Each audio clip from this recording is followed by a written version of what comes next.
What's up guys? Today on Robbie's Reviews, I am in the 2023 BMW XM. Huge shout out to my friend Eddie for allowing me to take his new XM out today to review. I just picked it up from his house and he told me it's a good thing that I'm reviewing it now because in a couple weeks it's going to be replaced by an even crazier version of the XM called the Label Red, which some of you may have heard of, but we'll get to that a little bit later.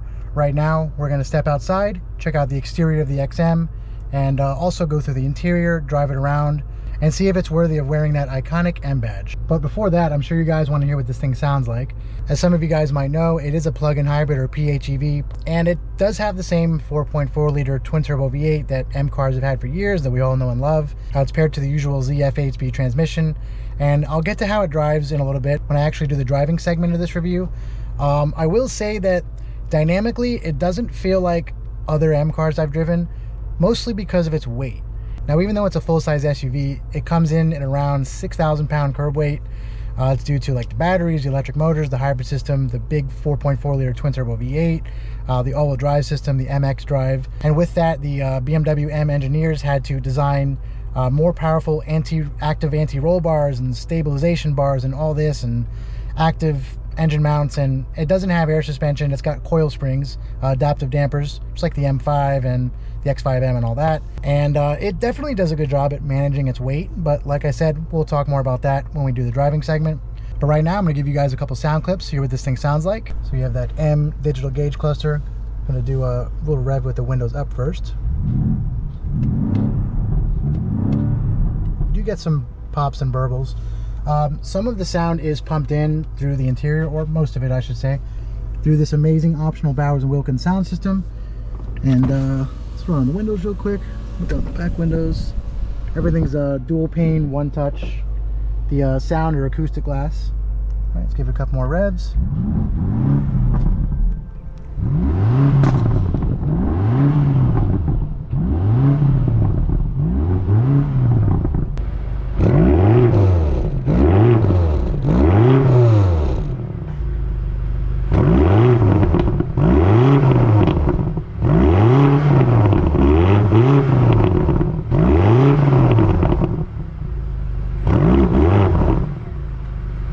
Alright guys, here we have the 2023 BMW XM.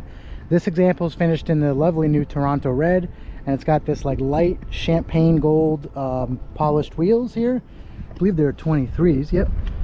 275 35 23s. It's a pretty low profile tire for such a large wheel, but honestly they ride great on the XM. Like I was saying, it doesn't have the air suspension, so the ride is a little more firm than that of an X7 or a 7 Series or anything like that, but it is a true M car in my opinion. So right now you might notice the car is locking and unlocking and the mirrors are folding. So probably 5 or 6 years ago, BMW came out with this new feature, kind of like keyless go in Mercedes-Benz models. So I'll show you guys the fob. Eddie has it in this really nice M case. Has the stitching of the M colors and embroidered M logo here, Alcantara, and the carbon fiber. It's a very chunky fob. It actually does have remote start, and Eddie told me there's no way around this, but when you do remote start by hitting the BMW logo 3 times, it starts in the hybrid mode or electric mode. And the only way to turn on that twin turbo V8 is to actually start driving the car. I decided just to set the fob down on my camera bag a little far away just so it stops unlocking and locking every 5 seconds. But continuing down the side of the XM here, you can see the silhouette is very SUV shaped. It's not exactly a coupe styling, and it's not exactly a full SUV body style here. You can see the roof starts to slope all the way down, and adequate headroom throughout. That's not really an issue. The headroom is actually more comparable to the X7. Obviously the X7 is a little higher up, but headroom is definitely pretty good inside the XM. And like I was saying, these wheels are just crazy, and they are an option, just like the Toronto red, and pretty much everything else on this XM is an option. Now this is actually the first BMW M vehicle to be only offered an M trim. So the XM is an M model and that's it. Kind of like how in 2011 the SLS AMG came out, and that was the first Mercedes-Benz model to be designed entirely in-house from the ground up, from scratch, by AMG designers and engineers. So that's kind of what BMW did this time around with their M designers and engineers. And there are a lot of M styling cues you see on current M cars. And one thing you don't see is this exhaust, which they are real exhaust tips. I'm happy to announce they dual exhaust. You have the valves and all that.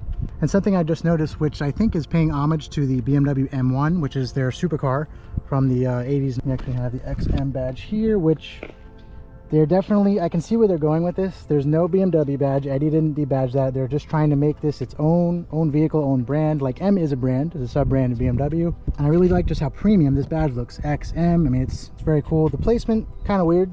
I would have put it probably a little lower down somewhere, but it works. And I can also see why they didn't have the BMW badge here. Have a pretty large gloss black rear diffuser here. Actually, really cool taillights. Normally, I don't like red cars because usually they have red taillights, but what BMW has been doing lately, along with like Porsche and Audi and Mercedes-Benz, they either have a very dark red housing or lens for the taillight, or just something like this, black, and then it's clear, and you have all the usual functions for turn signals and reverse lights and all that. I actually went to get the fob because I want to show you guys the trunk area here. Right now I've got my stuff in here, but you actually have this bag. It's a really nice like designer bag. This is to store the charging cable and everything for the XM. You open it up here, so you have just a really nice bag for holding your BMW XM charging cable and accessories and all that. And of course you have plenty of storage. It is a full-size SUV, not 7-passenger. I would compare it more to the X6M, to be honest, where the X5M has a higher roofline. It's more of a traditional SUV body style. This is somewhere in between coupe and SUV, I noticed. But it's a very nice roofline. It comes back, and plenty of functional cargo space here. The seats do go down. And even though we haven't gotten to the inside yet, I don't know if you guys noticed in the beginning of the video, the headliner has this crazy geometric design here that's used for really reflecting the ambient lighting. I don't know if you can see that in there. But the same design continues here. It can be found in several other places throughout the XM. Power closing liftgate, of course. Very quiet. Unlike the exhaust note of this thing, I will say it does sound like an M. Yeah, a lot of cars nowadays, they have so much sound deadening and safety glass and all that, acoustic glass, that they have to pump some kind of sound in, but it's not like some of it is artificial. I mean, it's the electric motors, the sound of that they're pumping in kind of to go alongside the gas engine, the twin turbo V8, but it does sound pretty good. At the end of the day, it's just a very highly advanced and high performing luxury SUV. And some of you guys are probably wondering on the price. In the US, it starts around 150 grand. I'm sure the window sticker on this is probably north of that, probably closer to 200. I know the label red is going to start north of 200, but again, we're going to talk about that in a little bit. And one thing I want to point out that I really like, it actually you can get in different colors. Eddie chose the gloss black here, which is definitely the right move, is this body line or trim line that's going all the way from, again, another XM badge, all the way along the belt line, and it connects up with this window trim here. And I just think that's a really clever piece of design, and it kind of helps break up this otherwise massive vehicle. I really hope that this video is kind of translating how large it is. See, there it goes again. But oh, and you can see those headlights, which I wanted to get to next. So BMW has been doing these like split headlight designs on all their LCI or life cycle impulse vehicles like the X7, 7 Series and all that. I'm sure the new 5 Series will get it as well. And honestly, I think it looks the best on this XM. And a lot of people have been hating on these oversized kidney grills. And if you see here, there actually is a light that goes around. And I'll try to find a darker area in a little bit so I can show you guys the lighting and the grille surrounds. But overall, it's a good looking vehicle. I mean, BMW has been pretty flamboyant with their vehicle design lately. And I think that's no secret. A lot of it is very controversial. A lot of people hated the new M3 when it came out. And I actually reviewed another friend's new G80 M3 manual in Sao Paulo Yellow here a couple months ago. And it's no doubt that the new M3's grille and a lot of the new BMW models grills are massive, but I think in this case it works. You know, it's a large vehicle like the 7 Series. It's got to have a large grille, and also the X7. Of course, you have the massive BMW logo nice and prominent on the hood. Now, BMW has always liked doing these things called power domes in the hood, which a lot of other companies do it too, but in this case they are massive, and they actually follow the body line perfectly from the top of the kidney grille all the way up into this kind of V shape, continuing up into the fender and then over to the mirror. And of course, traditional M mirrors, where right now they're folded in. We actually have, if I can open it, so this is the charging port for your plug-in hybrid portion of the XM. Pretty cool. It's right below the XM badge, just like that. That's pretty typical of every plug-in hybrid BMW or other vehicles that are like it. And of course the XM comes optioned with features like 360 camera, the radar guided cruise control or adaptive cruise control, the latest laser headlights. Really awesome technology, which is really not surprising in a flagship BMW like this, especially in flagship M vehicle. Of course, you have a massive heads-up display. There's that new curved infotainment system that you may have heard about. It's actually really cool. I first experienced it in the new M760i a couple weeks ago in my friend's dealership, and it's just really cool. Lots of information, never really overwhelming. We're going to check that out in a little bit. Right now we're going to open the hood, check out that 4.4 liter twin turbo V8. Of course, as usual with most if not all BMW models now, double pull. It's a 2-latch system, which is I've always loved on these cars. That way you don't actually have to do the handle here once you pop the hood. So you have one latch here, one there, and it just honestly helps for like high-speed driving and all that. You don't get any hood lift. You know, not really a crazy engine bay. A lot of modern M's lately have just been, instead of having the old carbon fiber reinforced strut brace that goes all the way around here. I don't know if it's saving money or what, or they figure BMW owners don't open their hoods. You have a really cool M-Power engine cover here, has the M logo, M-Power, all that, some fake carbon fiber. But that 4.4 liter twin turbo V8 is lying right under it. Makes a whopping 653 horsepower and 590 pound-feet of torque. But if you guys remember earlier when I was talking about the label red that's coming out that Eddie's actually going to be replacing this with, it's going to have an even crazier 738 horsepower and 738 pound-feet of torque. So I'm really looking forward to driving that in a couple weeks when he gets it. But I think right now is a good time to shut the hood down, check out the interior, and also get that AC going, as it is about 100 degrees today in South Florida. Definitely a toasty one. So right now we're going to step inside. Oh, actually, I want to show you guys again. There's that same like hexagonal or geometric design again in the gloss black. Looks great. So stepping inside the XM. First we have this really cool like welcome animation. Comes across the screen here, and there's the XM right there. Got the push start button. It actually starts up in electric mode, but then you just press the M1 button here. The engine fires into life. Soft closed doors, of course. Now, sitting here in the XM, as you can see, Eddie has opted for the full black and red leather interior with a lot of Alcantara, and I mean the entire headliner. Again, there's that crazy hexagonal geometric design, whatever you want to call it. And then you have the ambient lighting that runs across, very similar to the Mercedes-Maybach GLS 600. Although in this case, the lighting actually is pretty functional. It's designed to go across here, so we'll try to find a darker area to go to show you guys that. But here we have the new infotainment system, this curved display, and it's pretty awesome. You have all your AC controls here. You have home, you have your different like Sirius navigation, all your different performance settings, and you have your hotkeys down here. So you have your M setup mode, M mode. So right now we're in M1. That puts the drivetrain in sport, energy recovery max, or regenerative braking. The chassis is in sport, steering, brake, and all that. And then MX drive is also in regular four-wheel drive, but you can also do four-wheel drive sport, which I believe changes the bias to mostly rear-wheel drive. I'm not exactly sure of the bias, but coming down here, you really don't have any AC controls anymore, seeing as how they're all moved into this menu. The menu does work very nicely. You have your heated and cooled seats. The massage functions are on the door here. Of course, you still have your gesture controls. You can do your volume and all that. Don't want to get copyrighted. And moving down here, you have a wireless charging pad in here, 2 heated and cooled cup holders. You have the lovely leather wrapped M shift knob with the M colors, all your different camera controls. You have a 360 camera, you can do swiping and all that. The 3D view, which is pretty cool. Parking view. So everything's very intuitive. You have all your hotkeys down here for map, home, media, electronic park and brake, auto hold, active exhaust valves, M hybrid mode, which is something that's new, obviously. Very cool. Again, you have your gauge cluster over here, your standard, pretty much standard layout. It's also configurable. Love these digital tacks. They're just very accurate, very snappy. And coming over to the M specific steering wheel, not a flat bottom, of course.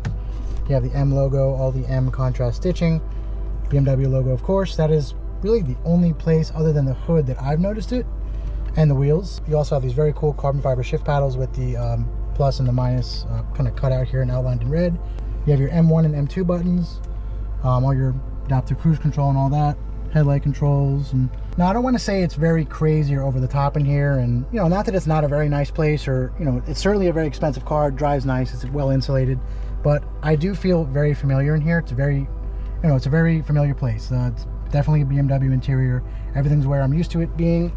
The M8 is just like this, and that car came out years ago. The new M5, the X7, everything. Now of course you also have the XM logo here in the headrest that also lights up. And coming up again to this headliner, which is just unreal. Probably my favorite design cue of the interior. And yeah, it's just a very well-made interior. Everything's very solid, no creaks, no rattles. Right on par with Audi, and admittedly it is better than Mercedes-Benz. You know I'm a Benz guy, but there is Mercedes creak, that is a thing. And actually you have another M badge over here, M logo. Very, very cool sculpted dashboard. And all in all, it's just a very nice place to be. Can't complain. Everything you need is within reach. Very convenient to use, easy to use, intuitive. As far as backseat room goes, pretty good, just like the X5M, XXM. Nothing too crazy. Not as much as the X7, of course, but there'll still be plenty comfortable back here. Heavily quilted seats. Again, those M-themed seat belts. And what's really cool, this is a page right out of my box book, is these custom embroidered and stitched XM pillows. Pretty cool. Nice little touch. And of course that headliner again, which is just amazing. I really hope it's translating through video as good as it looks in person. All right guys, right now I think we're gonna go take the XM out on the road and see what it's like to drive. All right guys, so right now I'm driving the 2023 BMW XM. We're just gonna leave this park we're at right now and take it out to some local roads just to get a feel for what the first M-only vehicle is like to drive. And before we get out to the road, I wanna go over a couple more figures, not performance figures. So one of the negative side effects of this car being a plug-in hybrid is that it's very heavy. Its curb weight, I think I said earlier, is around 6,000 pounds, if not just a little over that. It's a very, very large vehicle, and the only thing it can do performance-wise to help it as far as handling, braking, acceleration, and all that is to try to disguise its weight or hide the weight as best it can, and that it actually does pretty well thanks to these very clever overpowered, honestly, active anti-roll bars, all these different struts, and instead of air suspension it has coil springs, which the ride is a little firm, and right now it is in M1 mode, and I think the suspension's in sport. Yeah, sport. We'll go to the setup mode here. So yeah, the chassis is in sport right now. Steering, braking, and all that's in sport. I'm gonna go out onto the road here. So first we're gonna try a little launch control. Put it in M2 mode, which Eddie has all these preset, and he set them up himself. So twice to confirm. Puts into four-wheel drive sport, so mostly rear-wheel drive bias. All right. So launch control is very simple now in these cars. You just foot hard on the brake, launch control active.